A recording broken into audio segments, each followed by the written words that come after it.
He campaigned for justice while plotting a death sentence of his own. He spoke of law and order with a booming voice that echoed through crowded halls. His promises painted a picture of a world where criminals were held accountable and the innocent were protected.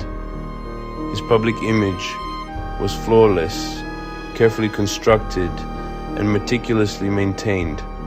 He was a family man, a pillar of the community, a champion for the people. He pointed fingers at the corrupt, the lawless, vowing to clean up the streets and the system. No one could have guessed the darkness that lurked just beneath this polished surface, hidden behind the warm smile and the firm handshake. In the daylight, he was a public servant, but as night fell, a different persona emerged. The same hands that signed legislation to protect citizens were dialing numbers to arrange a violent end for another. The champion of justice was secretly becoming a judge, jury, and executioner. Chief among his enemies was a fellow political figure, a rival who represented a direct threat to his dominance. The rival had been digging into the politician's past, looking for scandals that could be used to derail his career. There were rumors he was getting close to uncovering something significant, something that could shatter the politician's image of integrity. The threat struck at the heart of his carefully built facade. For him, the problem wasn't the scandal, it was the person about to reveal it. He became convinced the only solution was to silence the storyteller permanently. The night was ordinary. The victim, a mid-level accountant named Adrian Foster, was taking a familiar shortcut home. Suddenly the peace was shattered. The attack was swift, brutal, and seemingly random. A neighbor saw a dark figure running away, but couldn't make out a face.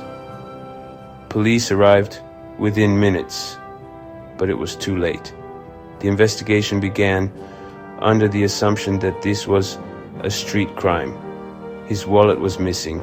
It fit the profile of a mugging, but there were inconsistencies. Adrian's expensive watch and smartphone were left untouched. The crime looked like a professional hit, but the victim looked like a random citizen. The pieces weren't fitting. While police were tight-lipped, one local journalist, Sarah Jenkins, felt that something was off. Her breakthrough came from an unexpected source. A photo from a political fundraiser Adrian Foster had attended. It was a tenuous link, but it was the first connection between the quiet accountant and the high-stakes world of politics. When pressed, a close friend recalled something significant. Adrian had been secretly helping the rival look into some financial irregularities. Adrian Foster was not a random victim. He was the witness who held the evidence that could bring the whole house of cards down. To find a contract killer, investigators know to follow the money. Their first break came from an obscure campaign expenditure. The man withdrawing the cash was Leo the Fixer Gallo, a low-level political operative known for doing dirty work. Gallo's phone records were a goldmine. They led to Frank Russo, the suspected triggerman. But the final link came from a single mistake.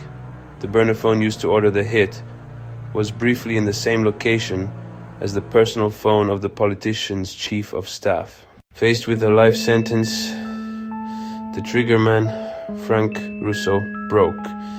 He gave a full confession, implicating Leo Gallo, but Gallo, the fixer, refused to talk. A wall of silence reinforced by the politician's machine, but the detectives leapfrogged the fixer.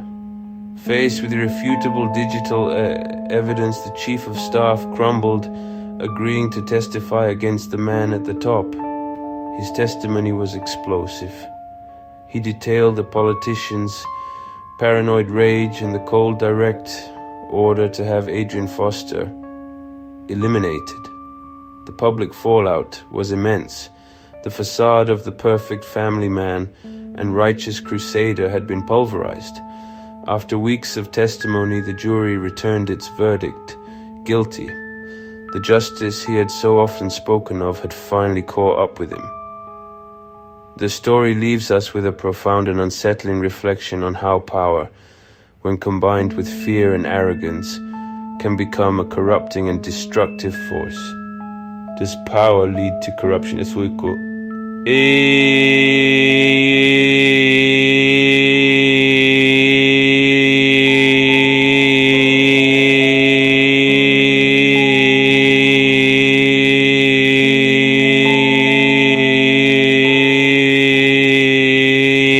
Take